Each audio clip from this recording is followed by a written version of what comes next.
السلام علیکم ورحمۃ اللہ تعالی وبرکاتہ۔ نحمده ونصلی ونسلم علی رسوله الکریم، اما بعد فاعوذ باللہ من الشیطان الرجیم، بسم اللہ الرحمن الرحیم۔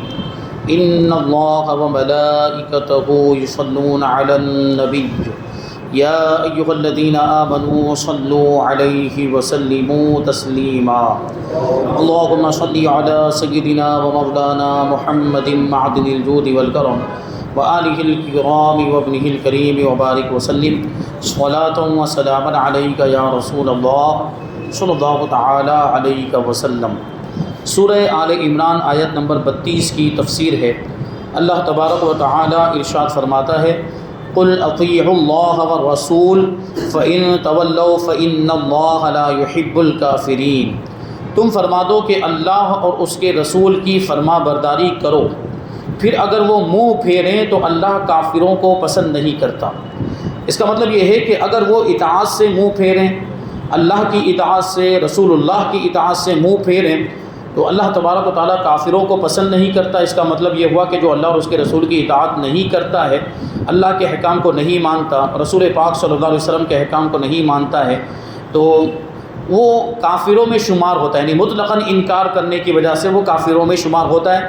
اسی وجہ سے آگے اللہ تبارک و تعالیٰ نے یہ ارشاد فرمایا کہ اللہ تبارک و تعالیٰ کافروں کو پسند نہیں فرماتا ہے۔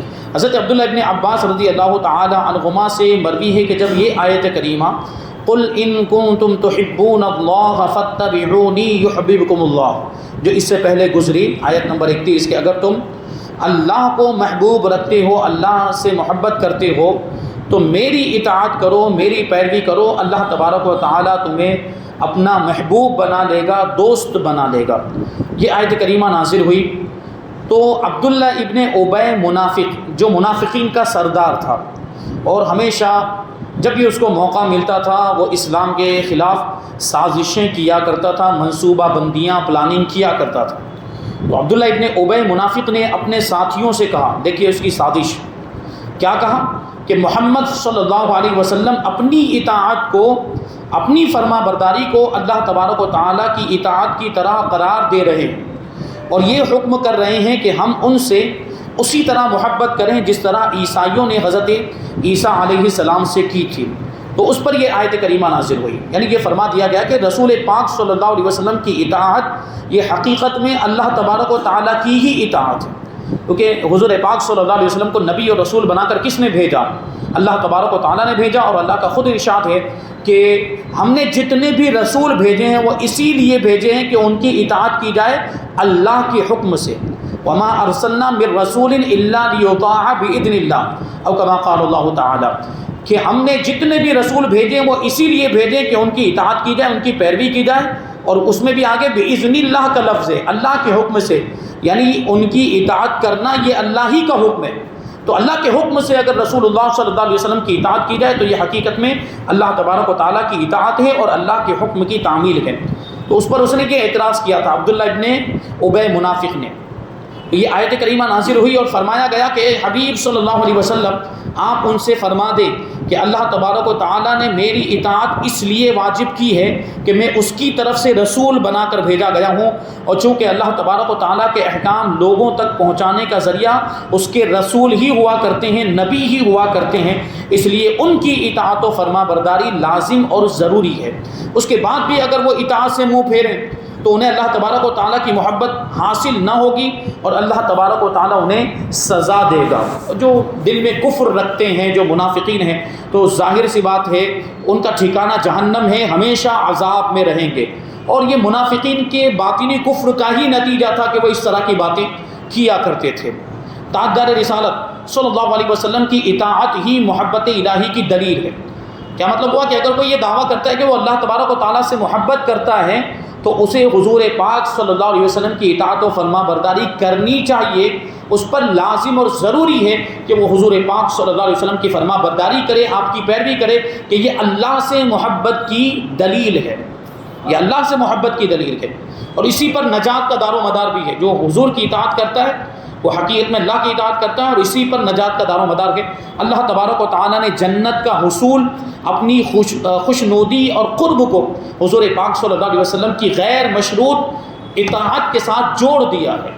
مطلب کیا ہوا کہ جو حضور کی اطاعت کرے گا اسے اللہ کی رضا حاصل ہو جائے گی، جو حضور کی اطاعت کرے گا اسے اللہ کا قرب حاصل ہو جائے گا، اور جو حضور کی پیروی کرے گا وہ جنت کا حقدار ہو جائے گا۔ اور پھر غیر مشروط یعنی کوئی مخصوص اس میں کام یا کسی چیز کا ذکر نہیں، یا اس میں کوئی قید نہیں لگائی دے کہ دین کے معاملات میں پیروی کرے تو، شریعت کے احکام کے معاملات میں پیروی کرے تو، مطلق فرمایا گیا کسی بھی معاملے میں ہو، چاہے وہ دنیا کا ہی معاملہ کیوں نہ ہو، حضور کی اطاعت اگر کوئی کرے گا تو وہ اللہ کی رضا حاصل کر لے گا، اللہ کا قرب حاصل کر لے گا۔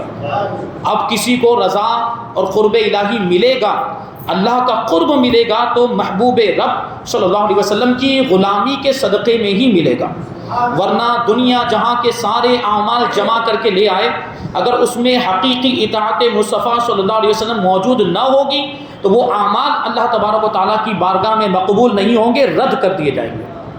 تو پتہ یہ چلا کہ نیک اعمال بھی قبول ہوتے ہیں حضور کی اطاعت کی وجہ سے۔ ہم نماز بھی پڑھتے ہیں تو ہمارا یہ عقیدہ ہے کہ اس میں بھی حضور پاک صلی اللہ علیہ وسلم کی اطاعت ہے، کیونکہ اللہ تبارک و تعالیٰ نے عبادت کرنے کا حکم دیا، اللہ تبارک و تعالیٰ نے نماز پڑھنے کا حکم دیا، لیکن نماز کا طریقہ ہمیں کس نے بتایا؟ نماز کا طریقہ حضور پاک صلی اللہ علیہ وسلم نے بتایا۔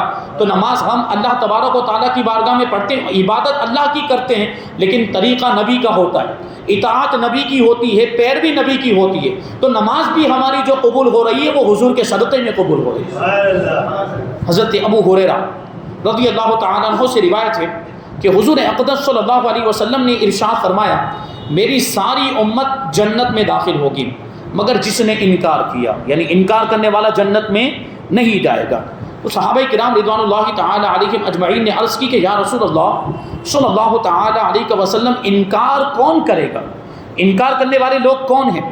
تو حضور نے ارشاد فرمایا کہ جس نے میری اطاعت کی، جس نے میری پیروی کی وہ جنت میں داخل ہوا، اور جس نے میری نافرمانی کی اس نے انکار کیا اور وہ جنت میں نہیں جائے گا۔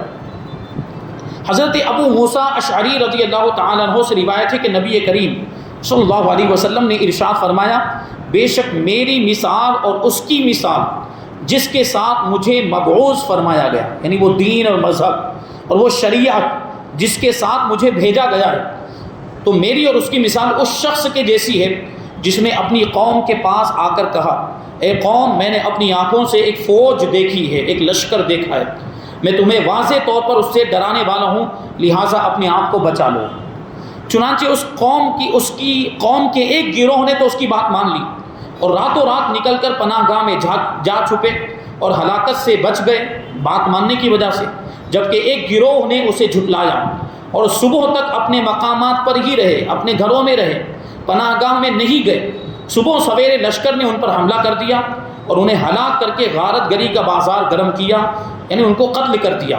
بس یہ مثال ہے اس کی جس نے میری اطاعت کی اور جو میں لے کر آیا ہوں اس کی پیروی کی، یعنی وہ نجات پانے والا ہے، وہ جنتی ہے۔ میری پیروی کرنے والا، میری اطاعت کرنے والا، اور جو دین اور جو مذہب جو شریعت میں لے کر آیا ہوں اس کی اطاعت کرنے والا جنتی ہے، نجات پانے والا ہے۔ اور اس شخص کی مثال ہے جس نے میری نافرمانی کی اور جو حق میں لے کر آیا ہوں اسے جھٹلایا، تو وہ انکار کرنے والا جہنمی ہے اور جنت کا حقدار نہیں ہے، وہ عذاب میں مبتلا ہوگا۔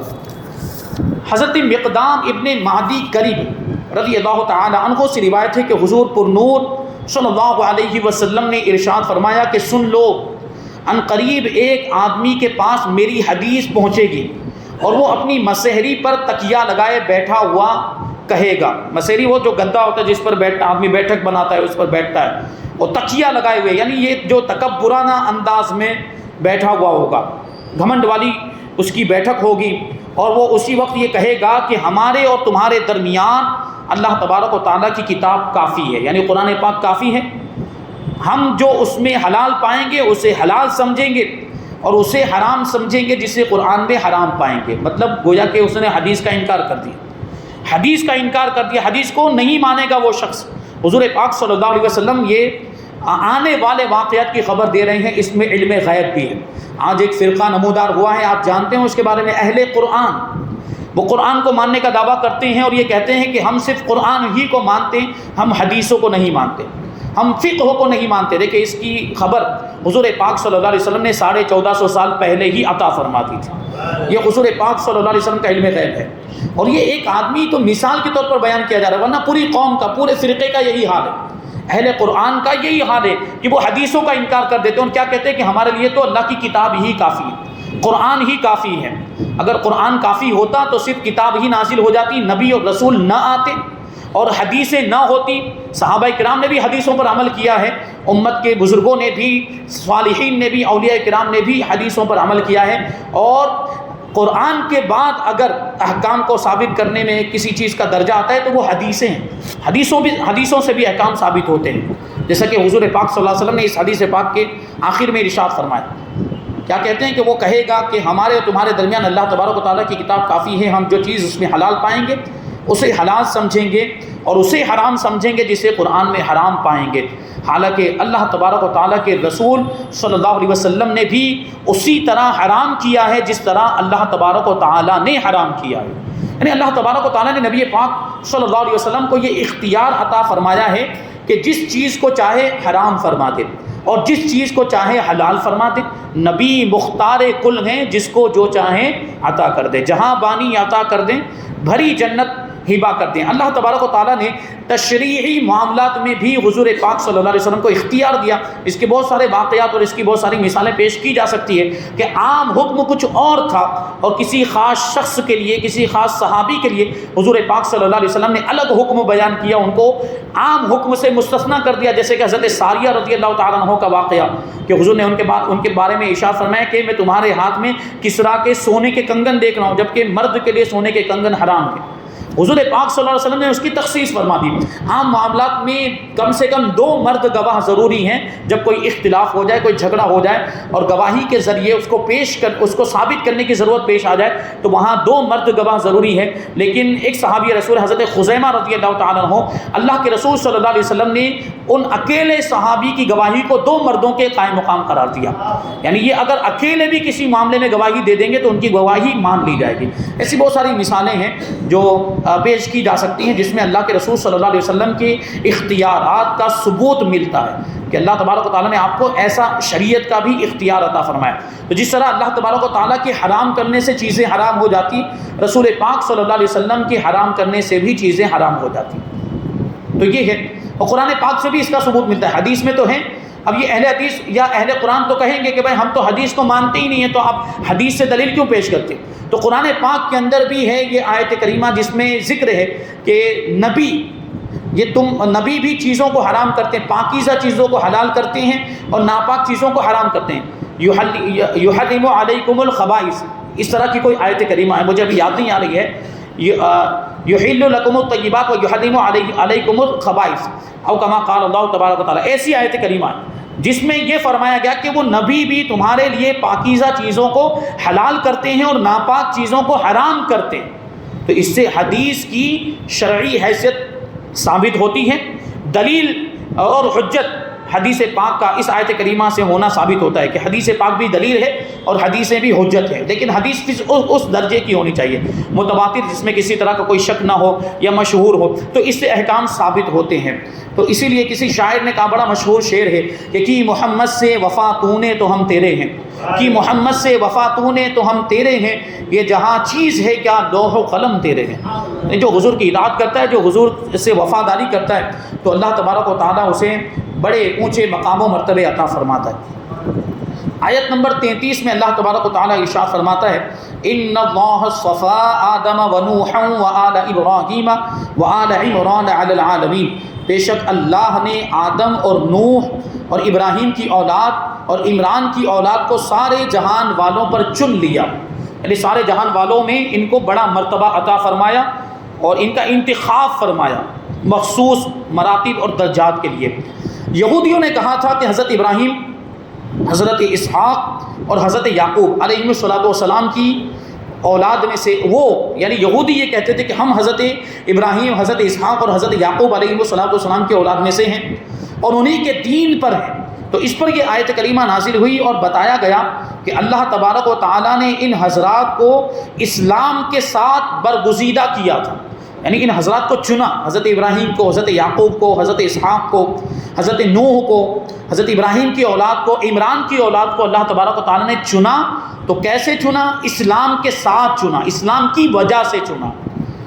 اے یہودیوں، تم اسلام پر نہیں ہو تو تمہارا یہ دعویٰ غلط ہے. یعنی وہ اسلام کو پھیلانے والے تھے، اسلام پر عمل کرنے والے تھے، حضرت ابراہیم، حضرت یعقوب اور حضرت اسحاق، اور تم تو اسلام پر ہو ہی نہیں، تم تو مشرک ہو گئے، تم تو دین سے ہٹ گئے، تو تم یہ کیسے دعویٰ کر سکتے ہو کہ ہم انہی کے دین پر ہیں؟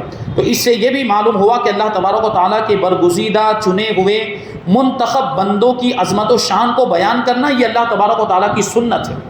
تو ہم بھی بیان کرتے ہیں، انبیاء اکرام کے تذکرے کرتے ہیں، صحابہ اکرام کا ذکر ہوتا ہے، اولیاء اکرام کے واقعات بیان کیے جاتے ہیں، صالحین کی سیرت بیان کی جاتی ہے. یہ اللہ تبارک و تعالیٰ کی سنت ہے. دیکھیں اس میں حضرت نوح، حضرت آدم، حضرت ابراہیم اور ان کی اولاد کا ذکر ہے، عمران کی اولاد کا ذکر ہے، اور ان کا تذکرہ کیا گیا، ان کی تعریف کی گئی ہے اس میں. یہ جیسے کہ یہاں برگزیدہ بندوں کا تذکرہ ہے، اور اس کے آگے کی آیتوں میں مقربین بارگاہ الہی کا تفصیل سے تذکرہ آ رہا ہے. آگے والی آیت کریمہ میں یہ حضرت مریم رضی اللہ تعالی عنہا کا پورا واقعہ بیان کریں گے، اور اسی طریقے سے حضرت مریم کے تعلق سے پھر اور بھی بہت ساری چیزیں ہیں. حضرت یحییٰ علیہ السلام کے واقعات ہیں، حضرت زکریا رضی اللہ علیہ السلام کے واقعات، یہ اللہ کے نبی گزرے ہیں. اور حضرت مریم رضی اللہ تعالیٰ عنہ یہ حضرت عیسیٰ علیہ السلام کی والدہ ہیں، اور ان کی والدہ، ان کا نام تھا حنہ، بی بی حنہ رضی اللہ تعالیٰ. اور یہ عمران جن کا ذکر یہاں پر کیا گیا، یہ عمران حضرت مریم رضی اللہ تعالیٰ عنہ کے والد ہیں. اسی کے بارے میں کہتے ہیں ذریۃ بعضھا من بعض واللہ سمیع علیم. یہ ایک نسل ہے جو ایک دوسرے سے ہیں، اور اللہ سننے والا جاننے والا ہے. یعنی کیا مطلب ہوا؟ حضرت ابراہیم، حضرت آدم، حضرت نوح، حضرت عمران اور ان کی اولاد، یہ آپس میں ایک دوسرے کی نسل ہیں. یعنی ان کے درمیان خاندانی رشتہ بھی موجود ہے، یعنی ان کے درمیان نسلی تعلقات بھی ہیں، خون کی رشتہ داریاں بھی ہیں، اور دین کے اندر یہ حضرات ایک دوسرے کے معاون، ممد اور مددگار بھی ہیں. یعنی دین کے اعتبار سے بھی رشتہ ہے، دین کے اعتبار سے بھی تعلق ہے، اور خاندانی رشتہ بھی ہے کہ حضرت ابراہیم کے بیٹے حضرت اسحاق، حضرت اسحاق کے بیٹے حضرت یعقوب ہیں، اور اوپر چلے جائیں تو اور بھی رشتہ داریاں ہیں، اور نیچے آئیں تو حضرت عیسیٰ علیہ السلام، یہ بنی اسرائیل ہی کا سلسلہ، حضرت یعقوب علیہ السلام کی اولاد ہی کا سلسلہ، اسی میں حضرت عیسیٰ علیہ السلام بھی ہوئے. تو حضرت عیسیٰ علیہ السلام بھی ان کی اولاد میں سے ہوئے، اور حضرت بی بی مریم رضی اللہ تعالی عنہا بھی ان کی اولاد میں سے ہوئی، اور ان کی والدہ اور ان کے والد بھی، حضرت مریم کی والدہ اور ان کے والد بھی حضرت یعقوب علیہ السلام کی اولاد میں، یعنی بنی اسرائیل میں ان کا شمار ہوتا ہے. تو یہ سب نسلی تعلقات ہے، خاندانی رشتے ہیں. آگے آیت نمبر 35 کو ہم شامل کرتے ہیں، اس کا ترجمہ بھی انشاءاللہ، اس کی تفسیر اور اس میں جو واقعہ بیان کیا گیا ہے اس کو ہم آئندہ درس میں شامل کریں گے. اللہ تبارک و تعالی ارشاد فرماتا ہے اذ قالت امرأة عمران رب انی نذرت لك ما فی بطنی محررا فتقبل منی انک انت السمیع العلیم. یاد کرو جب عمران کی بیوی نے عرض کی، اے میرے رب میں تیرے لیے نذر مانتی ہوں، یعنی منت مانتی ہوں کہ میرے پیٹ میں جو اولاد ہے وہ خاص تیرے لیے آزاد یعنی وقف ہے، تو تو مجھ سے یہ قبول کر لے، بے شک تو ہی سننے والا جاننے والا ہے. تو اس آیت کریمہ میں عمران کا ذکر ہے. عمران کے بارے میں کہتے ہیں کہ عمران دو ہیں، ایک عمران بن یسہر بن قاہث بن لاوا بن یعقوب، یہ تو حضرت موسیٰ علیہ السلام اور حضرت ہارون علیہ السلام کے والد ہیں، اور دوسرے عمران بن ماسان، یہ حضرت عیسیٰ علیہ السلام کی والدہ حضرت مریم رضی اللہ تعالی عنہا کے والد ہیں. ان دونوں عمرانوں کے درمیان 1800 برس کا فاصلہ ہے. اب سوچیں حضرت موسیٰ علیہ السلام کا زمانہ کتنا پہلے کا ہے. ان کے والد ایک عمران، حضرت عمران وہ ان کے والد ہیں، اور دوسرے عمران جو حضرت مریم رضی اللہ تعالی عنہا کے والد ہیں. اور حضرت مریم کا زمانہ بہت بعد کا ہے، حضرت عیسیٰ علیہ السلام سے کچھ پہلے کا. تو اس میں تقریباً 1800 برس کا فاصلہ ہے. اور یہاں اس آیت کریمہ میں دوسرے والے عمران مراد ہیں، یعنی کون؟